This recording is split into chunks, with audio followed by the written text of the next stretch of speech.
করো আমার কুরবানি, কবুল করো আমার কুরবানি।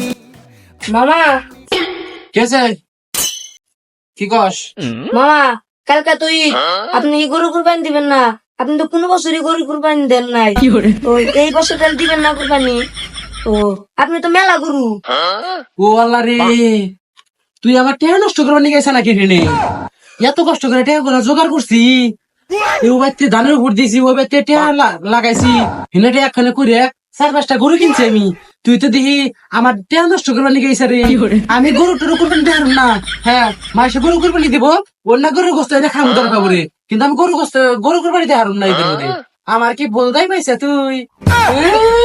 টেহা কামাই করা লাগে না তো।